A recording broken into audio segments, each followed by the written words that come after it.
Hi, guys, and welcome back to the Real Wellness Podcast, the podcast designed to help you heal holistically and give you the tools that you need to thrive. We're making it easy to understand medicine and wellness with practical steps from the experts, one podcast at a time. The only thing that we ask is that if this podcast episode helps you live just a little bit better or more aligned, that you leave us a review and you'll share it with a friend. That's all that we ask so that we can continue to provide you with free, valuable knowledge from the experts of well-being. Sex can be so taboo. It's something that isn't always talked about in our culture and sometimes it's kept super hush-hush. The reality is that so many women experience pelvic pain and there's so much that people are going through that no one is talking about. We don't talk about it enough, and many people are left without the tools that they need to experience sexual health and to thrive in this area of their life. Today, we're interviewing a clinical psychologist talking about pain during sex for anyone who has a vagina. Dr. Kuffel, who we have had on before for our Valentine's Edition episode, and I learned so much from, is who we're going to be interviewing today. She owns a private practice in Spokane, and she specializes in research and treatment of sexual and relationship difficulties. Dr. Kuffel, thank you so much for coming back on the podcast. I'm really excited to talk to you today. Thank you so much for having me. I'm really happy to be here talking with you too. Loved our last conversation so much that I was like, there is just so much to cover when it comes to sexual and relational health. So I'm really happy to have you back on. As you know, I like to ask each one of our guests, what does wellness mean to you? So I know we've asked you this before, but what does wellness mean to you in this season of life? Yeah, I was just thinking about that. I was thinking about how my answer today is probably going to be influenced by what's happening in my life right now. And that is, I'm going through lots of different life transitions at the moment with just a lot of stuff happening. And with that comes stress, right? And so how I would answer your question about what is wellness, I would say for me now, it's remembering that life is always changing. Whether I'm aware of it or not, it's always changing. And there are those times where the transitions are much more obvious than others, right? But just being aware that it's always changing and that it's important to try to support my body, my mind, my relationships to the best of my ability. And remembering that my best might look different from day to day, and to be gentle with myself about like if my best that day isn't what I would like it to be, but that's what I had, then that's what I got. And so trying to be gentle with myself and just appreciate what I am able to do as I'm working through the transitions that I'm in. That's so relatable to anyone who's a human in life, right? We all go through these transition periods. And I love how you brought out like our best today looks different than our best yesterday. And our best tomorrow is going to look different than our best today, depending on the time, the resources, the tools, the situations in our life that we have at hand. So, so true, so relatable. And thank you for that. So let's dive right in. How did you come to work with women and genital pelvic pain? Yeah, so when I was a postdoctoral fellow at the University of Washington Reproductive and Sexual Medicine Clinic many, many years ago, one of the parts of my job was to be a consultant at the women's health clinic there.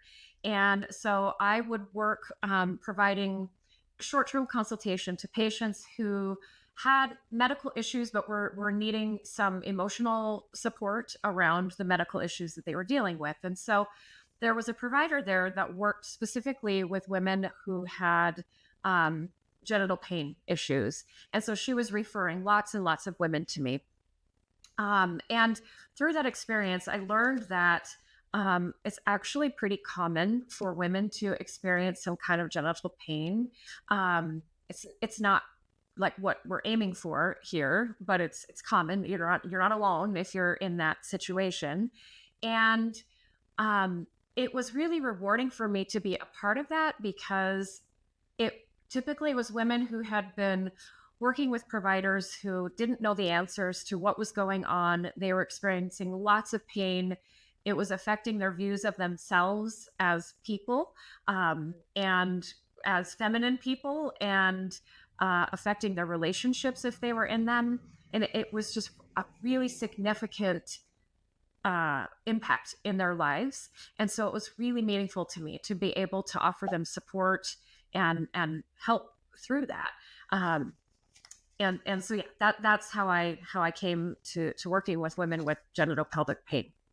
It's interesting that I think this is actually a lot more common than people might realize. I was looking at some statistics, and I don't know if this is in par with what you've experienced, but I've heard that 1 in 4 women will experience pain during intercourse at some point throughout their life, whether it's like after childbirth or whatever it's caused by. Like, I know it's different throughout life, but it's so much more common than people realize. And like, we don't really talk about pelvic floor pain, or like I was thinking, like even like during pregnancy, there's so many resources for people, but obviously like that will change your pelvic floor health. And then afterwards, there's really no support. It's not like a normalized thing to really be looking at our pelvic floor health as much as we look at everything else. So yeah, I mean, the fact that this is common for people, that you found that this was like a need in your industry, makes so much sense. Yeah. And I was just going to add a little bit to what you're saying, and that I think that one of the things that makes it so difficult is that it's occurring in an area of our bodies that we typically obviously keep private, and we are private about talking about, and it doesn't come up in your everyday conversation, even with close friends. And a lot of times there can be some shame associated with it as well. And so like you add that on top of a topic that's already private, feeling ashamed or embarrassed about it, or feeling like something's wrong with you, or you're broken, or you're not normal, or something like that. It can be the added extra challenge in dealing with it. Yeah. So define, I guess, for our listeners, what is genital pelvic pain? What are the different types of genital pelvic pain? Yes. Okay. So first, and actually what I was thinking would be good to do is explain some of the terminology that I'm going to be using, so that when I use different words, people will know what I mean. And I think, and I think this is the other thing that I have teenage daughters. And so sometimes I'll ask them, like, what did you learn at in school about, whatever, sex or sex education or whatever. And they really don't talk about like the specific body parts, like sort of, kind of, but like not all of the body parts. And so I hope it's okay that I'm going to talk a little bit about some body parts. Okay. So the first thing is the vulva. That is just the whole area involving all of the external genitalia. So that includes a lot of stuff. Like that includes the mons, which is that kind of mound at the top of your genitals. It includes the outer lips, the inner lips, the clitoris, which also the clitoris is deep inside too. We all kind of know it as that little nubby thing at the top of your genitals, but also kind of is like a wishbone, like inside your body, which I actually learned that probably was in the past several years, which should tell you something, like that we just don't talk about this, and like it's like we just don't understand women's bodies, right? So that trying to think what else. Oh yeah, the vulvar vestibule, and that's the area between the inner lips and the vaginal opening. And then that also includes the urethra, where you urinate, and the vaginal opening itself. So all of that is the vulva. So if you hear me talk about the vulva, that I could mean any of those things. And the vulvar vestibulite, or the vulvar vestibule, that's one area too that we may be talking about. And that's, like I said, that area between the inner lips and the vaginal opening. I just wanted to touch on talking about the sex education that, in our school systems, or even that you were talking about, like asking your daughters, like, what did you learn? I think a lot of people, especially women, like can relate to this of like,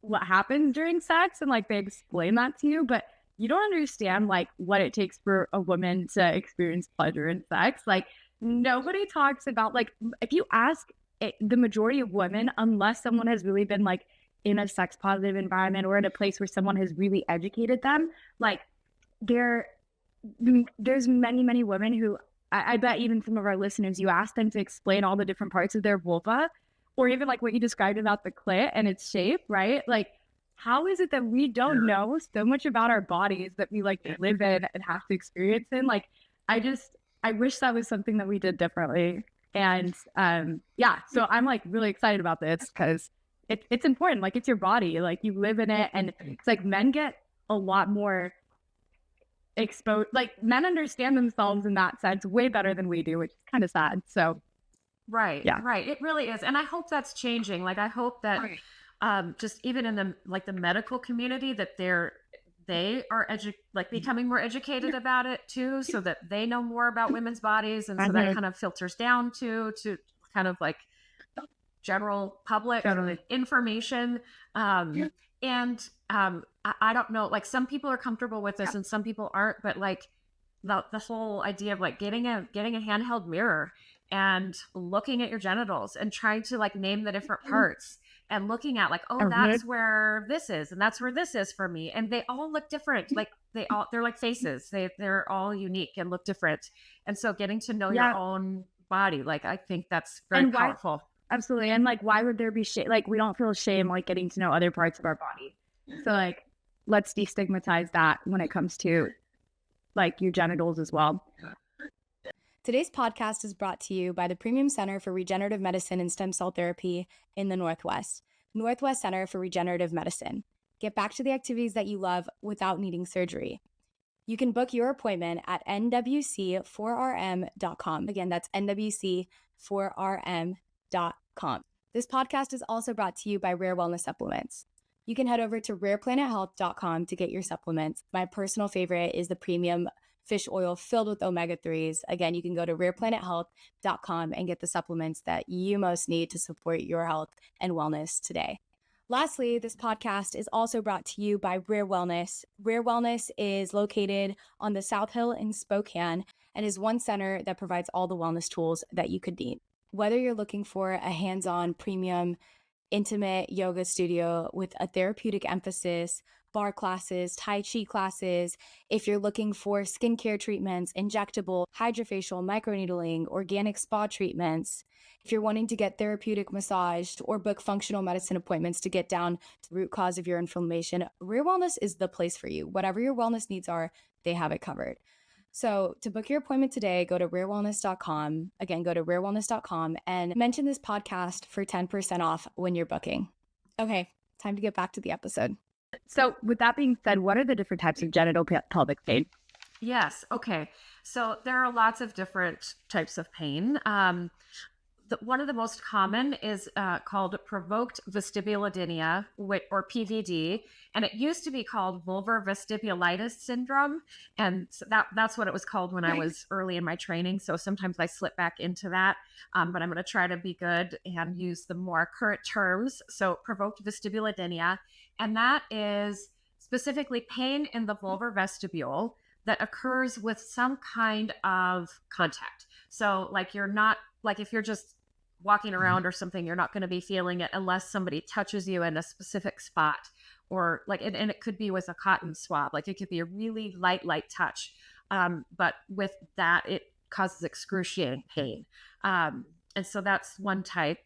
There's also generalized vulvodynia, which it could be anywhere in the vulva, but it just is pain that's a little more constant. So it's not like that with that specific when you're touched in some way or had contact with it. Although pressure to the area can make it worse, like with tight clothing or sitting or something like that.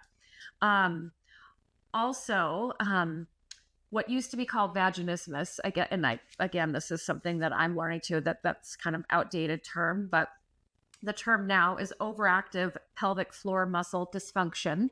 And that's when the muscles around your vagina, bladder, and anus spasm, and that causes pain, and particularly with penetration. So your muscles will really tense up and tighten up. And so that makes penetration difficult or maybe sometimes even impossible. And that could be even penetration from a finger, penetration from a tampon, penetration from a gynecologic exam, like a speculum, or with sexual toys or a penis, or, like any kind of penetration, really. And then there's all these other kinds of like interstitial cystitis, endometriosis. There's several skin diseases that can cause pain. And then persistent genital arousal disorder, that was another one that actually was just becoming like almost discovered when I was a postdoc. And they're doing a lot more research on it now, and they're understanding it a lot better. But basically, that's when your body just starts. It's like in a constant state of arousal. Like you'll have these episodes without any kind of sexual. Like you're not mentally aroused, you're not turned on. You could be standing there waiting for a bus, and all of a sudden your body responds as if you're being aroused. Yeah, and it's really, really, really emotionally painful for people too, in addition to the physical pain. So there's that. I think there might be more, but those are kind of the main things. So what are like some causes or like factors that contribute to people experiencing some of these pain? Okay. It's really complex, complicated. There's a lot of different factors that can contribute. Yeah. So you could have, the more like physiological things like hormones or what's going on with your nerves. Like you can have nerve issues that are related to this. You could have, like I said, like maybe skin issues, that sort of thing. So like the more medical kinds of biological things. Also, there can be like, if you are experiencing sort of like a chronic pain and you are having sexual activity, let's say, and the sexual activity is also causing pain, then what can happen is that your body can start to sort of protect or guard. And so then the muscles tense up. And so then your response to the pain can also add to the pain. So that's another thing that can happen. And then sometimes, there may be some emotional issues that are involved, but I want to be careful with that one because I don't mean to say like it's all in your head. And that is something that women who are experiencing pain will sometimes get that message from their medical providers, and that because they can't sometimes identify the cause of the pain. So I'm not saying that, but I am saying that sometimes if somebody is maybe uncomfortable about something in the relationship, their body can kind of respond by tightening up, or, maybe they weren't really wanting to really be doing what they're doing, or, you know what I mean? Like there's all different kinds of things that could be related to that. Does that make sense what I'm saying? It's like this like dual factor where you do have to acknowledge that your mind and body are connected, and even your subconscious, like, I've heard whether it's sexual or even like just your physiological response to situations or people or how you're holding on to stress. Like sometimes, like you said, like what I'm hearing you say is that sometimes it can be emotional, and you have to acknowledge that like that is a possibility, but that's not the case for everyone, and that it is so complex. So there's like multiple possible factors, and for some people it might be an emotional or like subconscious or like physiological response, and for other people it may not be their emotions, it might be something physical. And so you just kind of have to acknowledge that like there's multiple possibilities, and at the end of the day, I don't know, would you agree, but like you are the greatest expert on your body, and it's important to get education on the different, like what are the different possibilities of what can be happening, and then look like within to see like, I wonder like which one of these do I feel like is resonating with me, explore those paths.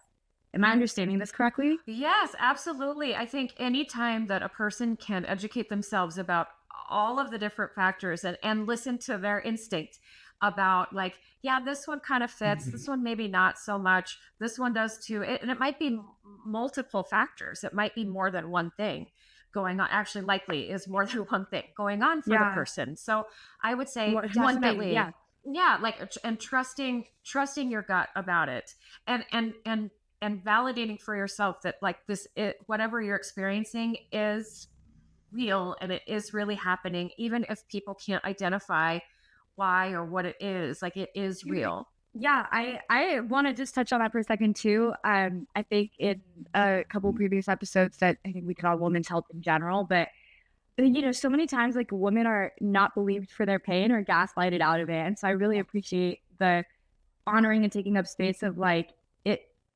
your pain is real. If you're listening to this, like, yes, you don't need to gaslight yourself out of your pain. And like, if you have medical providers that are, which we can dive into that later, but like if you have medical providers that are not taking you seriously, like find a new one and advocate for yourself, because your pain is real. And yeah, exactly.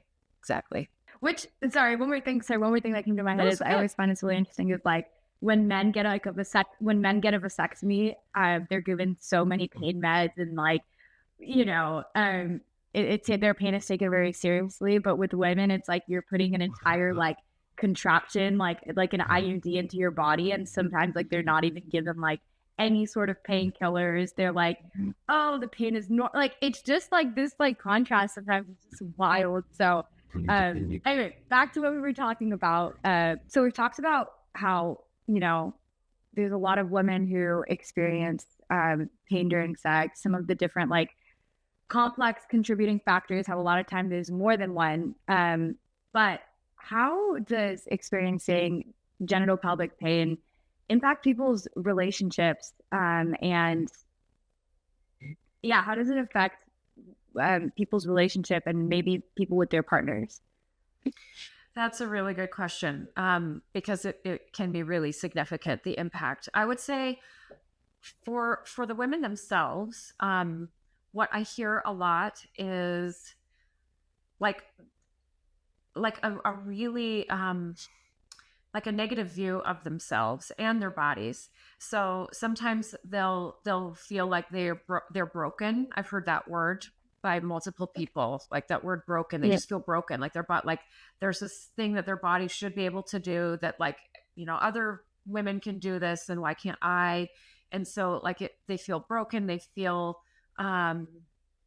despairing, and it can be really depressing, obviously. Viewing, or I guess that sort of self view from that of like feeling like you're broken or feeling like there's something wrong with you, that doesn't help with the issue, does it? Does it does it make it worse? Yeah, I think it can, because well, then if you think about it, like then when you approach sexual situations, you're going to approach them with not very much confidence. You might approach them with fear. It can affect even just you outside of sexual situations too. Like it can just affect how you feel about yourself in general and your confidence in yourself. And so, yeah, definitely it can do that. And it's like not helpful. And yeah, like you can approach a sexual situation with fear. You're not going to be focused on pleasure because you're going to be worried about, is it going to hurt? And so there's that. And so then you might even avoid sexual situations then, because like, why would you want to do something that hurts, or does it feel good? So yeah, it can be really disheartening and discouraging, I would say. And I suppose that's for people individually. So then as far as its impact on relationships, gosh, it can be really difficult. I think for partners, it can be really, it can be scary for them too, because they don't want to do things to cause pain for their partners. So they might be more timid about what they're doing. They might have their own frustrations about the changes in their sexual relationship, or the things that they're not able to do with their partners that they want to be able to do. They may feel really confused. In my experience, I would say a lot of partners have in general been very supportive of their female partners who have pain. But it just can be really difficult, can cause conflict. Totally. Yeah, no, that makes so much sense. So for our listeners, I guess let's answer the question, should sex be painful? If someone is experiencing pain, should they accept that, like, well, this is just how sex is? Is it normal? That's a really good question. That is something that I always, whenever I'm teaching about this topic, I always differentiate between normal and common.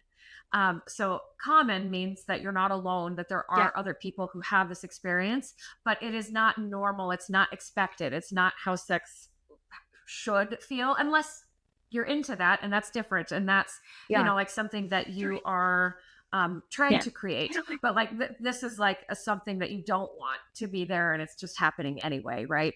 And so and I think the other thing too is like the difference between discomfort and pain. So there might be a little discomfort that can go away maybe after things get going a little bit more. That's different too than pain. Mm-hmm. And like you said at the beginning, pain at some points may be very common for people, but when it becomes more chronic and is occurring like almost all the time or like really very often, that isn't something that you should be just kind of gritting your teeth and bearing it. And that's another thing I hear from people is that they just try to get it over with because they just want their partner to be happy, and so they'll do it, and they'll just kind of be quiet and just brace themselves, and that's not Totally. what you want either. Well, and I think, for people listening, if I think part of sex education I wish was like, hey, if you're experiencing this, that's okay. Like you said, it's common, like other people do. But like you can get pelvic floor therapists, you can go to a sex therapist, you can, and like this can be a pleasurable experience for you too. Like you don't have to accept it. Like pain is like just a given of like what you have to experience as a woman in sex because you're a woman. Yeah. Exactly. Yeah, exactly. Like I don't know. Sex should be pleasurable. And if that pain is not pleasurable for you, then that's worth addressing and worth taking a look at and trying to do what you can to understand it and alleviate the different factors that might be contributing to it and getting some support around that and help for it if you can. Definitely. So talking about getting help for pain during sex, or what are some problems that women tend to run into with medical professionals? Yeah, I would say I hear this most often for women who have chronic genital pelvic pain, is that a lot of times they've seen multiple doctors and many of them didn't know what was going on. I think some of the problem is that the doctors are just not taught about the different types of pain and the different causes of pain.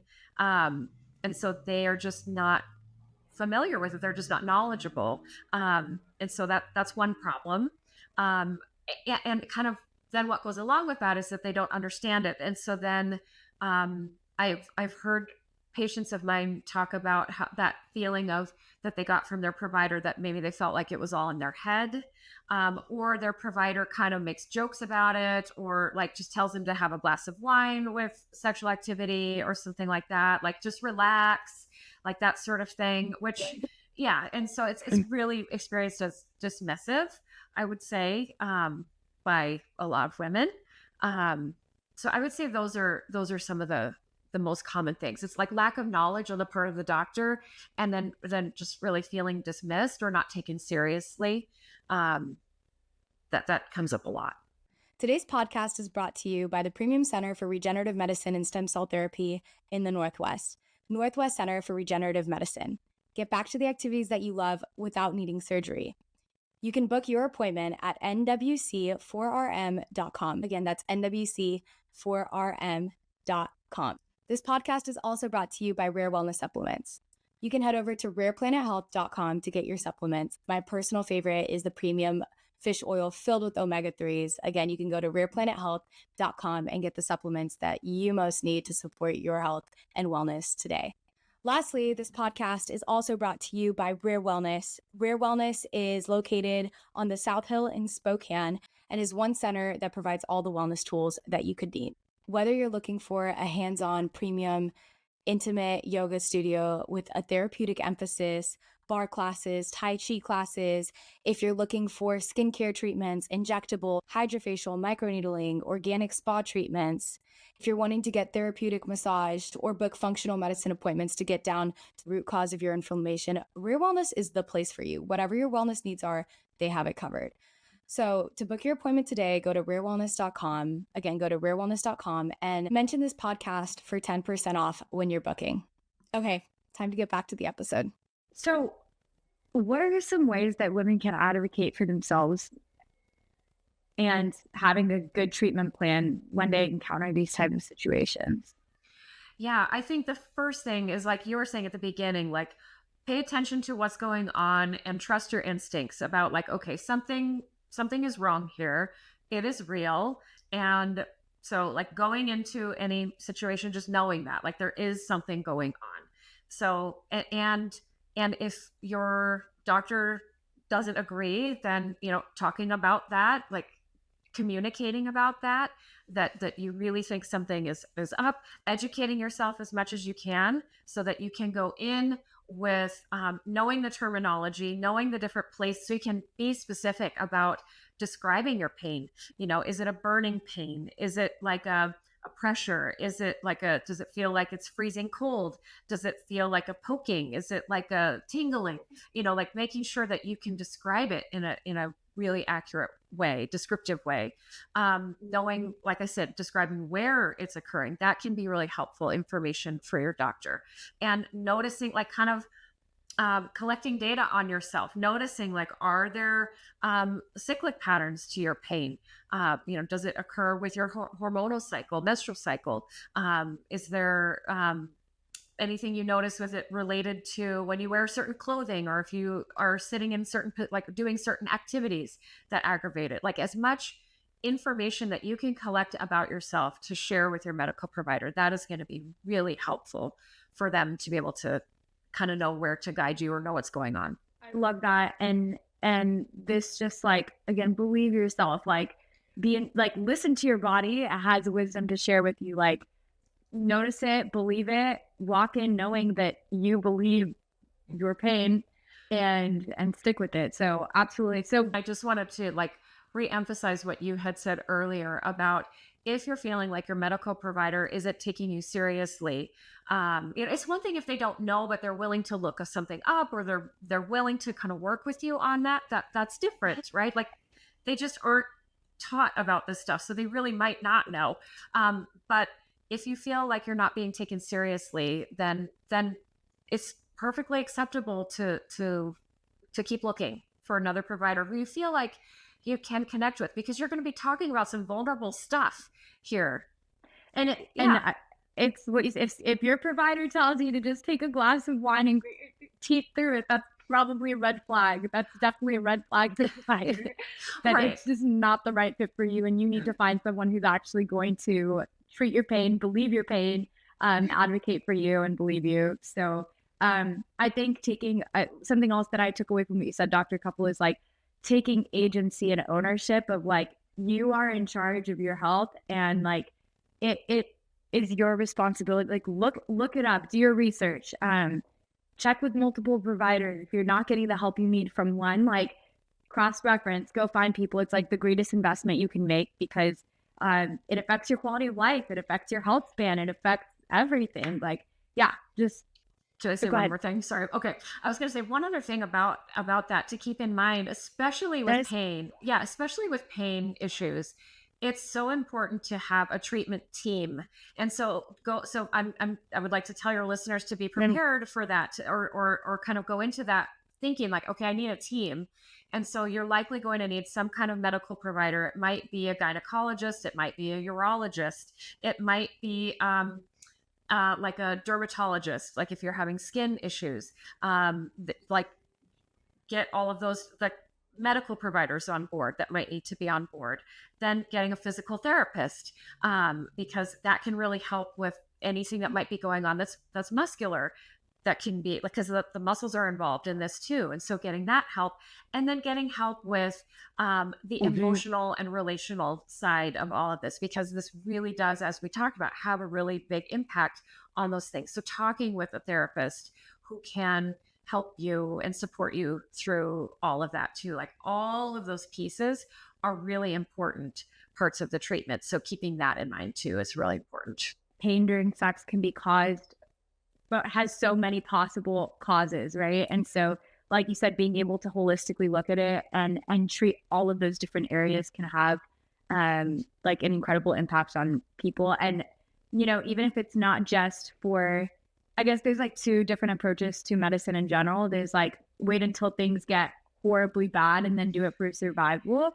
And then there's also like, you can always decide that you want to optimize, right? Like, you might decide, hey, I want to start doing pelvic floor therapy just so that I can experience like the greatest pelvic floor health that I can experience. Right? Like, things don't always, or I want to go to therapy so that I can experience the greatest, like my greatest potential of connection with someone else. It like doesn't always have to be this like for survival. It can be for optimization too, right? So yeah. So with that, since we were talking about the treatment plans, and I think that was so helpful for all of us listening, what might be involved in a treatment plan? Obviously it depends on the causes. But yeah, like, is it kind of what you described? Like, do you always need all of them? Do you pick and choose? Is there something specific about the treatment plan that our listeners should know about? Right. I think that's a really good question. And you're right. It is going to be unique to each person and to the different factors causing the problems for them. But I think the first part is going to be like, maybe obviously making sure that you get a really thorough assessment. And there's a lot of different ways that they can assess things. There's so many. And actually, there's a really good book out there. It's called When Sex Hurts. I have it on my, it's this right here. It's a really good book. It goes through all all of the different ways. Like, oh yeah. Do you want the information now? Like, yeah, who's the author? When Sex Hurts by Goldstein, Kuffel, and Kuffel. Okay, so it's a really great book, so informative, and it talks about all the different things that you can expect with a potential assessment, and then that's gonna like lead to like, so that might be a gynecologic exam. Well, likely will be a gynecologic exam. They might do the if you have provoked vestibulodynia, or if you suspect that you do, they might do the cotton swab test, or they kind of just check to see how you respond to that. I'm trying to think what else. And the treatments are changing, I think, too. Like back when I was a postdoc for provoked vestibulodynia, they used to do steroid injections. I don't think they're doing that anymore, but you can. I know one treatment. It sounds really, I don't know what the word is. Intimidating a little bit, but it's a vestibulectomy, and so like it's the surgery where they actually remove the little painful part of the vestibule, but apparently it's very successful. So that's for PVD. But I'm trying to think of the other kinds of there's all different kinds of medical treatments. Yeah, I think like you were talking about, getting an accurate assessment is going to be critical for having an accurate, like a great treatment plan, right? So if I'm listening to this podcast and I want to get assessed, like, who would you recommend going to? Like, should I find a gynecologist? Should I find a urologist? I know that we mentioned all of them are helpful, but like, if I want an accurate assessment, who should I be going to? Oh, that's a really good question, but I don't know if I really have a good answer for, but my instinct is to say, any of them. Yeah. Any of them. Yeah. And if you can find out the history of the people, like their backgrounds, like if they have experience working with pain issues, I think that would be probably the most important, is if they have knowledge of these things. But then, maybe starting with a gynecologist might be a good place to start. And then if you need further referrals or further assessments, then they can direct you to those other places. But that might be where I would say to start for the medical part of things. Yeah. You can always cross-reference. Like, you can go with one and go with another, and like you said, do your research, make sure that they have experience treating pain. So yeah, that's very helpful. Did you have more to touch on treatment? Or? Yeah. Let me think. Obviously the treatments are going to depend on the causes, and the causes may be multiple. And so it's, of course, important that you get a good assessment, and so that you know what the different causes are. The different medical kinds of treatments might be a medication. It might be like a nerve block. It might be physical therapy and stretching for and developing muscle tone with physical therapy. It might be like some kind of medication to reduce inflammation. I mean, there's all different kinds of options for medical treatment for the pain, surgeries, as I mentioned. And it's really important, as part of kind of the advocating for yourself, whichever treatments your doctors are proposing for you, that you are, again, being really active in asking questions about, tell me about this treatment. What are the potential side effects of this treatment? How long will the effects of this treatment last? Is this temporary? Is this more long-term? Should I expect to be repeating this treatment? How is this going to affect me? How long does it take to do this? Like, all of those kinds of questions. Like, again, being sure that you're advocating for yourself and getting as much information as you can, so that you can make the decisions that feel the best for you as you're hearing all of that information. That's so that's genuinely so empowering, because knowing that, you have a right to decide which medical treatments fit the best with you, what avenue you want to take. Because like you said, there's sometimes multiple ways to get to that result, and you don't have to always take the first option that you're given in front of you. Ask those questions, do your research, know what you're doing to your body. That's so good. That's so good, Dr. Kuffel. Yeah. So. The other thing that's a really important part of treatment for chronic genital pelvic pain issues is getting that psychological, emotional, relational help too from like a mental health professional, preferably somebody who has experience working with sexual issues and in particular pain issues with sex. Because there are, like I was saying earlier, it can be so discouraging. And there are some, I don't know, just like behavioral strategies or relational strategies or just individual therapy things that are important as you're navigating your way through this, not only for the treatment of the actual issue, but like if there are psychological components involved, but also for the impact of it on you and your relationship. So just getting help from all of that. So I think it's really important to make sure that you have a mental health professional on board as well. So before we wrap up and move into leaving a practical tip for our audience, I wanted to ask, just in general for people listening, going into that emotional and mental health piece aspect, are there any like key either mindset shifts or questions that we should be asking ourselves to kind of like on the emotional end of this topic? Like what is some of the work that you do in therapy with people to have a healthy relationship with sex or to work through some of that pain? Oftentimes, and again, I don't know what the research says about this, but I know in my practice, talking with people, there are a couple things that can come up.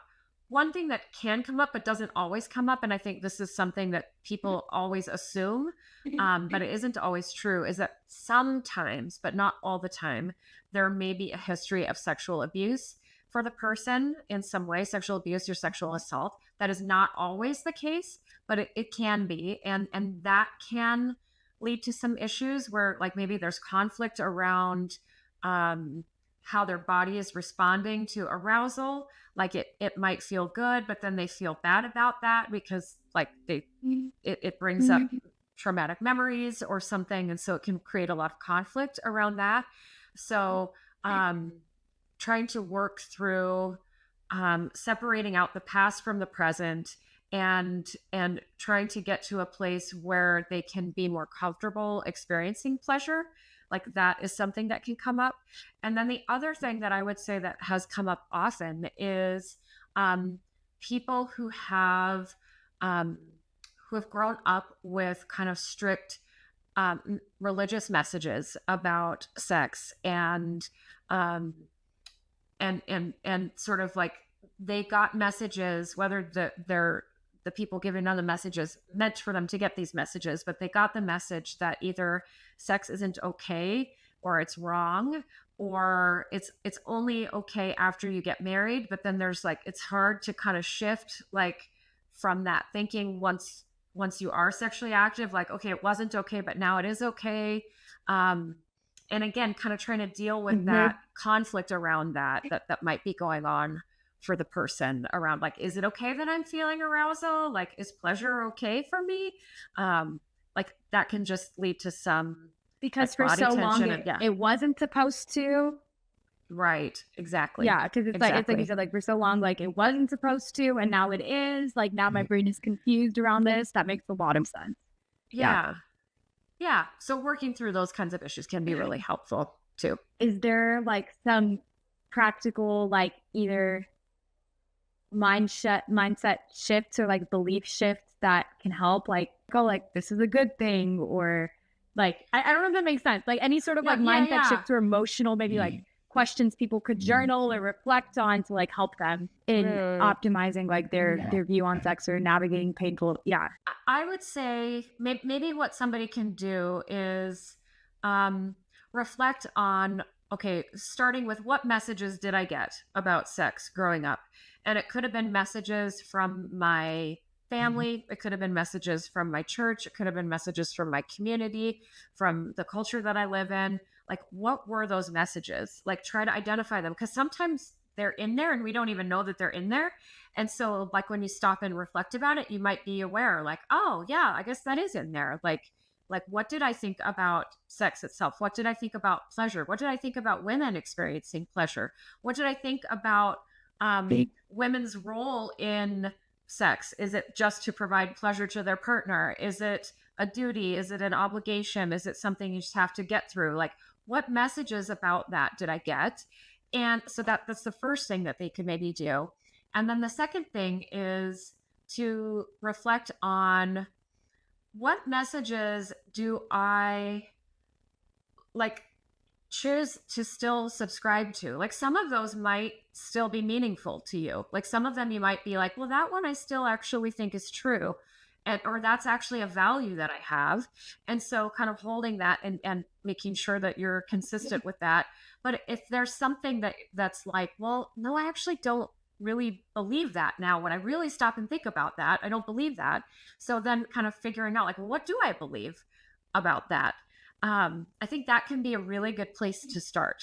I think that for everyone listening, regardless of, what the answers to those are, I think those are questions that are just so worth answering, because like you said, this applies to so many areas of life, right? But it's like, what was given to me, and then what do I choose to continue to carry? And like, when you make that conscious decision of like, hey, I'm gonna sit through this, I'm gonna just like reflect of like, what am I believing? Because those core beliefs impact everything, right? They impact the way we act, they impact the way we live. So yeah, I don't know, Dr. Kuffel, I feel like that is such a good practical tip. Like, I'm still gonna ask you, what practical tip would you leave for our listeners? But I know it's not my podcast, but my practical tip is do those exercises. Like, sit down and do those exercises. What is your practical tip for our listeners? I like that. I think we stick with that one. I think that is a really good one. Well, you know what I would say? I would say, I might just even round it out a little bit more. And I would say, do your best to get to know yourself. And that might be getting to know your body by looking at your body, learning about your body, like doing the research, like you were saying, understanding the different body parts and what your body looks like, being comfortable with looking at your body, because sometimes people have reactions to that too. So getting practice with that.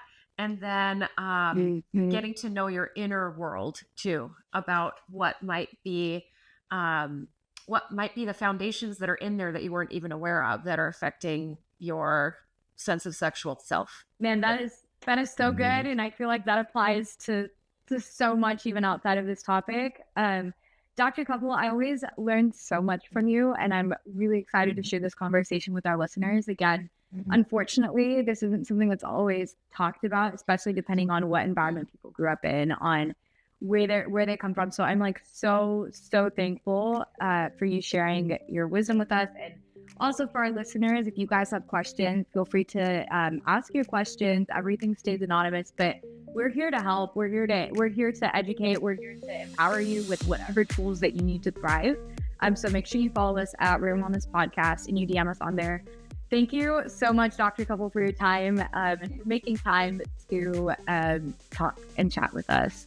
It's always my pleasure. Thank you so much for having me. Bye, guys.